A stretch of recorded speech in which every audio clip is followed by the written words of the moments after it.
আলহামদুলিল্লাহ, গোটা রমাদানুল কারীম জুড়ে আমরা আপনাদের সাথে রয়েছিলাম একটি প্রতিপাদ্য বিষয় নিয়ে, সেটি হচ্ছে আজকে তারাবির শিক্ষা। আলহামদুলিল্লাহ, আমরা এক এক করে ধারাবাহিকভাবে রমাদানুল কারীমের শুরু থেকে শেষ অবধি পর্যন্ত আমরা তারাবির শিক্ষা নিয়ে কথা বলছিলাম।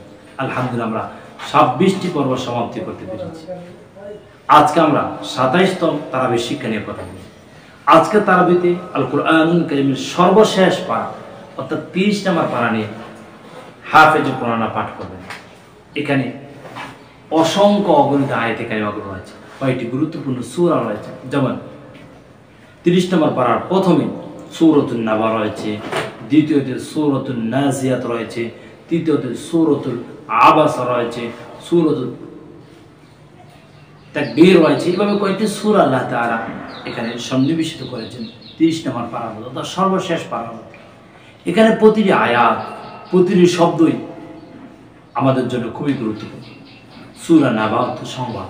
আল্লাহ তাআলা কিয়ামতের ঘটনা আল্লাহ তাআলা সূরা নাবার মধ্যে তুলে ধরেছেন।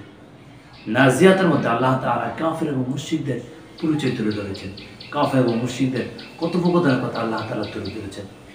তারপর আল্লাহ তাআলা সূরাতুল বুরুজের মধ্যে আল্লাহ তাআলা মুমিনদের পরিচয় আল্লাহ তাআলা তুলে ধরেছেন। সূরাতুল ফাজরের মধ্যে আল্লাহ তাআলা মুমিনরা কিভাবে মৃত্যুবরণ করবেন সে কথা আল্লাহ তাআলা তুলে ধরেছেন। যেমন আল্লাহ তাআলা বলেছেন, ইয়া আইয়াতুহান নাফসুল মুতমাইন্নাহ ইরজিই ইলা রাব্বিকি রাযিয়াতান মারযিয়া ফাদখুলি ফি ইবাদি ওয়াদখুলি জান্নাতি। আল্লাহু আকবার, আল্লাহু আকবার। এই আয়াত যতবার আমি শুনেছি, যতবার আমি পড়েছি, ভিতরে শুধু ভালোবাসা, শুধু মুহাব্বত, শুধু তৃষ্ণা। ওই সেই দিনের যেদিনকার ফেরেশতারা এসে বলবেন, ইয়া আইয়াতুহান নাফসুল মুতমাইন্নাহ, হে নফসে মুতমাইন্নাহ, আত্মা তুমি বের হয়ে আসো। অর্থাৎ আমার কাছে যখন আল্লাহর ফেরেশতারা আসবে আমার জান কবজ করার জন্য, আমার রূহ কবজ করার জন্য, তখন ফেরেশতারা এসে আমাকে যেন এভাবে ডাক দেয়, ইয়া আইয়াতুহান নাফসুল মুতমাইন্নাহ, হে নফসে মুতমাইন্নাহ, বের হও। ইরজিই ইলা রাব্বিকি রাযিয়াতান মারযিয়া, তোমার প্রভুর সন্তুষ্টি লাভের জন্য তুমি বের হয়ে যাও। ফাদখুলি ফি ইবাদি ওয়াদখুলি জান্নাতি। আল্লাহু আকবার, আল্লাহু আকবার। তুমি মহান রবের জান্নাতে প্রবেশ করো। সুবহানাল্লাহ। সে আশায় বসে রয়েছে সম্মানিত কলিজার টুকরা দিনী ভাইরা। তারপর আমরা গুরুত্বপূর্ণ আরো কয়েকটি সূরা আমরা তেলাওয়াত করব। যেমন সূরাতুদ দুহা রয়েছে, সূরাতুল নাসর রয়েছে, সূরাতুল কদর রয়েছে। সূরাতুল কদরের মধ্যে আল্লাহ তাআলা রমাদানুল কারীমের শেষ সময়গুলোর মধ্যে গুরুত্বপূর্ণ যে দিবসগুলো আছে সেগুলোকে বলা হয় লাইলাতুল কদর রজনী। 21, 23, 25, 27, 29 এই 5টি রাতকে নিয়ে যে আমরা ইবাদতে কাটাতে পারি, তার আশা করতে পারি লাইলাতুল কদর আমাদের ভাগ্যে নসিব হবে। সে কথা আল্লাহ তাআলা বলেন, ইন্না আনসালনাহু ফি লাইলাতিল কদর, ইন্না আনসালনাহু ফি লাইলাতিল কদর। আমি লাইলাতুল কদর রজনীতে আল্লাহ তাআলা কুরআনুল কারীম নাযিল করেছি।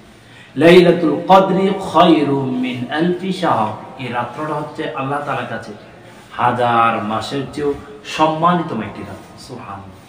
তানাজ্জালুল মালায়েকাতু ওয়ার রূহু ফিহা বিইذن রাব্বিহিম মিন কুল্লি আমর। ওই রাতে আল্লাহ সুবহানাহু ওয়া তাআলা তানাজ্জালুল মালায়েকা, ফেরেশতাদের দলের বহর আল্লাহ তাআলা পাঠিয়ে দেন সালাম, তাদের জন্য সালাম পৌঁছানোর জন্য মহান আল্লাহ তাআলার দরবারে। ততক্ষণ পর্যন্ত সালাম পৌঁছাবেন যতক্ষণ পর্যন্ত ফজরের সালাত সংগঠিত না হয়ে যায়। সুবহানাল্লাহ, সুবহানাল্লাহ। তাহলে এই লাইলাতুল কদর রজনীতে আমরা বেশি বেশি করে মহান রবের ইবাদত করব, মহান রবের দাসত্ব পূজা করব, মহান রবের কাছে মাথা নত করব। তারপর গুরুত্বপূর্ণ কয়েকটি সূরা রয়েছে ছোট ছোট, যেমন সূরাতুল ফিল, হাতির ঘটনা আল্লাহ তাআলা তুলে ধরেছেন। সূরাতুল কুরাইশ, কুরাইশদের ইতিবৃত্ত আল্লাহ তাআলা তুলে ধরেছেন। সূরাতুন নাসর, অর্থাৎ আল্লাহ তাআলা কিভাবে তার রাসূলকে সাহায্য করেছেন এবং সাহায্য করা হলে, বিজয় হলে কি করতে হবে সে কথা আল্লাহ তাআলা তুলে ধরেছেন। তারপর একেবারে শেষের দিকে আল্লাহ তাআলা সূরাতুল ইখলাসের কথা আল্লাহ তাআলা তুলে ধরেছেন। আল্লাহ তাআলা কুল হুয়াল্লাহু আহাদ, অর্থাৎ আল্লাহ তাআলা পরিচয়ের জন্য অতীব সহজ একটি সূরা, অতি গুরুত্বপূর্ণ একটি সূরা, সেটা হচ্ছে সূরাতুল ইখলাস। আল্লাহ তাআলা বলেছেন, কুল হুয়াল্লাহু আহাদ, বলুন আল্লাহ এক, আল্লাহুস সামাদ, তিনি কারো মুখাপেক্ষী নন, লাম ইয়ালিদ ওয়া লাম ইউলাদ, তিনি কাউকে জন্ম দেন নাই এবং কারো কাছ থেকে জন্ম নেন নাই, ওয়ালাম ইয়াকুল লাহু কুফুয়ান আহাদ, তার সমতুল্য কেউ নেই। এখানে আল্লাহ তাআলা ধীরে ধীরে কথাগুলি বলেছেন। সম্মানিত দিনী ভাইরা, তাহলে আমরা আর আলোচনা দীর্ঘায়িত করছি না, আমরা আজকের পর্ব এখানে সমাপ্তি করছি। আসুন সমাপ্তি করার পূর্বে দীর্ঘদিন ধরে যেমন আমরা এই প্রোগ্রামটা করেছি, তার জন্য আমরা বরকতের জন্য আমরা কিছু ফজিলত আল্লাহ তাআলার কাছে পাওয়ার জন্য আল্লাহ তাআলার কাছে একটু দোয়া মুনাজাত করি, কায়মুন বাক্যে আল্লাহ তাআলার কাছে দোয়া করি, যাতে করে আল্লাহ তাআলা আমাদের গুনাহ আর সেগুলো মাফ করে দেন। আল্লাহুম্মা আমিন। আলহামদুলিল্লাহি রাব্বিল আলামিন, হামদাশ শাকিরিন ওয়াস সালাতু ওয়াস সালামু আলান নাবিয়্যিল আমিন ওয়া আলা আলিহি ওয়া আসহাবিহি আজমাইন। রহমতের দিবস অতিবাহিত হয়েছে, মাগফিরাতের দিবস অতিবাহিত হয়েছে, নাজাতের দিনগুলোর মধ্যে আল্লাহ তাআলা আমরা উপস্থিত হয়েছি। আল্লাহ তাআলা তুমি আমাদের সকলের গুনাহ রাশিগুলো মাফ করে দাও।